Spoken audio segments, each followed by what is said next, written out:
Hey guys, so today I'm going to bring to you a Mystic Mind True Draco list for July 2019. I've been playtesting this for probably the past week and a half, for a solid 50 plus hours. I put a lot of time and effort into this deck, learning it from scratch. I had it lying around because I bought it when I originally came back into the game, but I never touched it until, about a week and a half ago. And yeah, just thoroughly enjoying it. I want to take the deck to a little bit of a different place. A lot of lists from what I've seen, just like they just want to go first and establish floodgates, whereas I wanted to go second because I feel like this deck is designed to go second. Being able to just capitalize on your opponents activating their cards. And the fact that your spell and traps are just like board removal.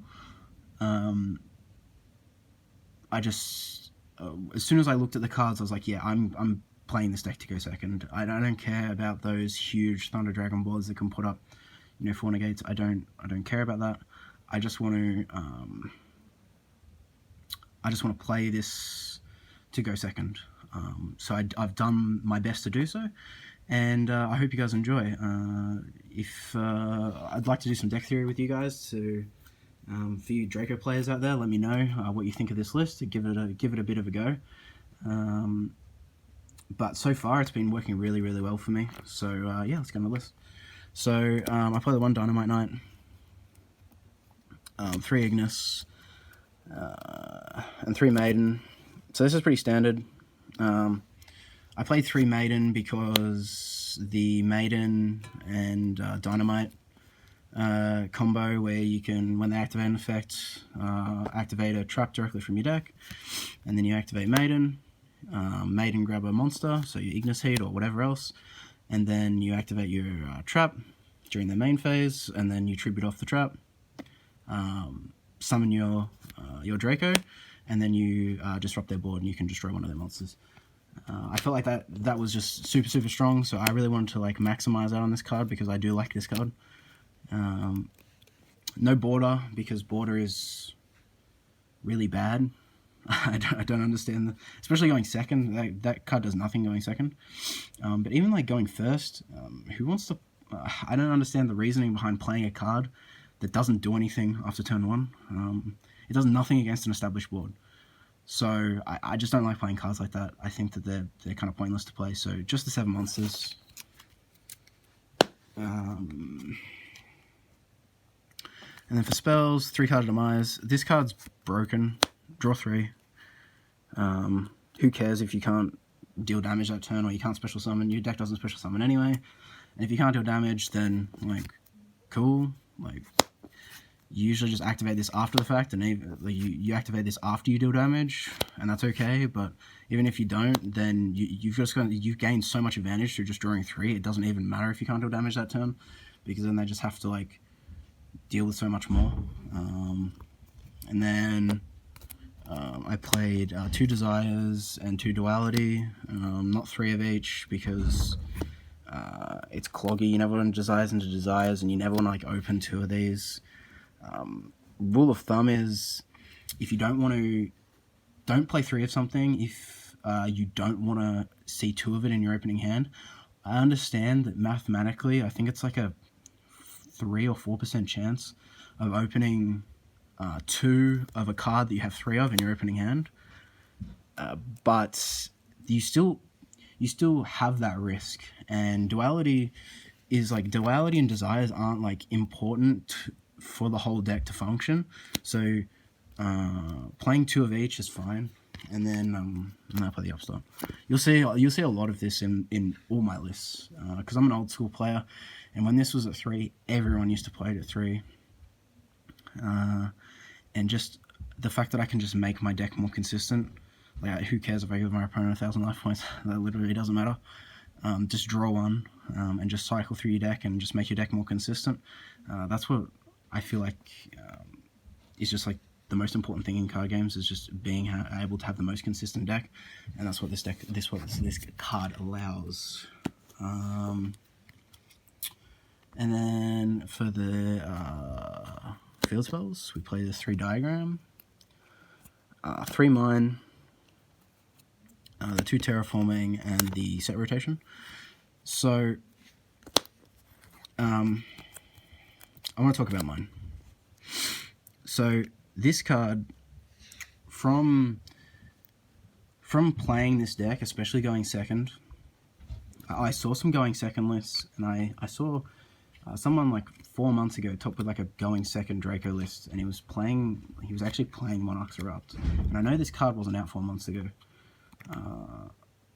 I know, so he might play this, but the fact that like he was even playing like Monarchs Erupt at all just seemed kind of stupid to me. You turn off all their effects, but like first you have to set this. First you have to set it, and then you have to wait a whole turn, activate it. This is going second. So turn 3, you activate this card, and then doesn't it just get negated? Like, this card just gets negated, and it's the same with this. So it's the same with any floodgate, really. You can this and like Imperial Iron Wall and Imperial Order and Soul Drain and Skill Drain. Like, all these cards they don't really do anything going second. Waiting a whole turn to activate a card going second is actually just the worst thing ever. It may work against just your bad decks, your tier 3 decks or whatever lower. Yeah, that might work, but why not just play a floodgate in the form of a field spell that is searchable through these cards, and something that they literally have to answer with straight away. I just felt like this was just like the strongest card for this deck, 100%. And being able to play set rotation as like a third, so it really depends. You can grab the mine if you need it, or you can grab the diagram, and then diagram grab the spell, tribute off for your monster, and then you just blow up the mine, and they never have the mine in the first place. So I really like this. And then I played 3 Heritage and 3 Disciples, Dagusto Emerald, and just like potentially draw 3. Most of the time when I activate this, I draw 2. Even like if you need to dig deeper through your deck for your pieces, you can just even like diagram off one of your monsters and then draw an extra card, depending on what your hand is like. So I really like that. And then because we're going second, Monarchs Stormforth. This card is just nuts. This is like another card. There's so many cards in this deck where they just like have to do something about it. Like, if you look at like this list, so you got the Stormforth, and then you've got Mine, and then you've got Diagram, and then you've got your like Desires, your card of Demise. They've just got so many cards that they have to deal with, and this is just another one. If they don't do anything about it, then they lose the card. They just lose it. They use it or lose it. And that's what I love about this card. And in tandem, going second, of course, we played this. This card is just the nuts with Stormforth. So you play... The direction I want to take this deck is that you play so many good spells and traps that it literally just forces them to negate every single one, and then you just evenly them. And trust me, just play it, give it a go online, take it to like a locals, or take it to a regionals or anything like that. Just play test this thing, and you'll realize how often you get this off, even against like 2 or 3 spell or trap negate boards. You can still resolve this card quite easily. Like, you can just push through everything, and it really makes your opponent think about like what to negate and what not to negate. So because of all the draw cards and something like Mystic Mine, you want to activate Mystic Mine, okay, they negate it. Activate another Mystic Mine, okay, they negate it. That's 2 spell trap negates. Don't just evenly them. Or with their last spell and trap negate, you got like a Monarch Stormforth in your hand. Make them waste that, and then evenly them. I felt like this card was just so strong in going second. And just like against Rogue, this card's like pretty insane as well. So this combo in particular, really, really strong. If you evenly them, if you get through like their spell and trap negates and you evenly them, then they usually leave a monster up on board, and then you Stormforth, you tribute off their last monster, the last card on their field, and then you put your own monster up. And by that time, the game's over. They've lost. Everything's banished face down, and like all their resources are essentially just gone. And now they have to deal with monsters of yours as well as other cards. So. Yeah, this is just, I love this. I love that combo. And then for the last 4 cards, we just play the Draco traps. So the 3 Apocalypse and the 1 Return. In the comments, can someone actually tell me why Return is at 1 and this is at 3? I don't know. I wasn't playing during like old Draco format, like tier 1 Draco format. But Apocalypse to me seems a lot stronger than Return. Maybe just like halve everything and then like blow up one of your spells or your traps and then get an interruption with it. Just seems insanely good. But yeah, that's it for the main deck. That's 40. 40 with like how many different draw cards? It's ridiculous. I think so. You play the 8.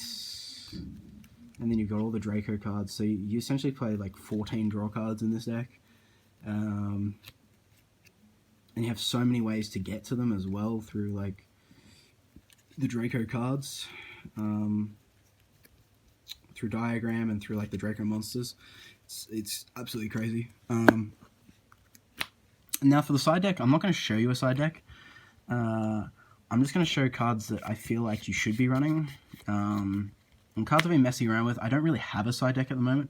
I've just noticed the weaknesses that this deck inherently has. And that's 3 cards. So that's Denko, Red Reboot, and Evenly Matched. Just destroy this deck. And this is going first, of course. So, like if your opponent Denkos you when you go first, yeah. But this is going second, so Denko doesn't really work as well when you go second, but so like cards to essentially like out those. So Dark Bribe, this card isn't very good. Like allowing your opponent to draw is like awful, but you could use this or you could use 7 tools, just something to stop evenly and stop Red Reboot, because Red Reboot, especially if you go first, if you decide to go first and you start in all your floodgates, or even if you're playing a going first variant and they Red Reboot you and you've got like 3 floodgates set and you can't activate any of them because of Dark Bribe, because of Red Reboot, they've Red Reboot you can't activate any of them. Sometimes you can just lose the game, they'll just OTK you through it. So Dark Bribe or 7 tools, very, very important, I feel. And then like ways to like stop Denko. So this stops Denko, this stops Denko, and this stops like everything. So this will stop your Red Reboot and your Evenly as well. This won't stop Evenly, but that's okay. So I feel like these 3 cards are incredibly important for the most part. And then I would just be like playing floodgates like this, really good against Salamangreat. This, it's a continuous Lancia, so it's really good against Thunder Dragon and Orcust. This is good against everything. This card's just broken. But any going second variant, like it's not very good. Imperial Order at 1 for a reason, and sending in Sky Striker, and then Soul Drain, and Skill Drain. These cards haven't really seen much play, but they're still very, very strong. I saw Team Samurai's profile. He was playing this, and he's playing like Strike on the side or something. And he's like, oh, you can flip this, and then they respond, and then you strike them, and then they lose their whole board. But again, I think this was before mine came out, so if people are playing this, I feel like this should kind of be like the norm from now.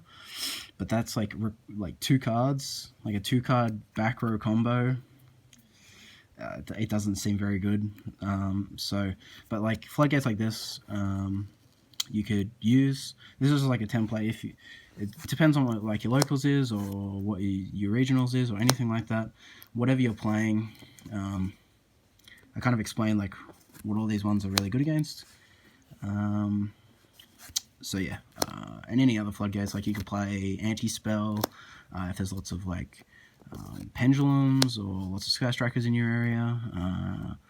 So that's like another big one. So yeah, that's it for the list. I hope you guys enjoy. I really like to do some deck theory with you guys in the comments. For any Draco players or who have been playing this deck for quite a while, you know, any sort of tips would be much appreciated. I'd like to hear your thoughts. And for players who haven't tried Draco or you know, just don't know much about the deck, you know, if you've got any questions, I'll do my best to answer them. I may not be the most veteran of Draco players, but I've tested this quite a bit over the past little bit, so yeah, I hope you guys enjoy. Like, comment, subscribe, and I'll catch you guys next time. See ya.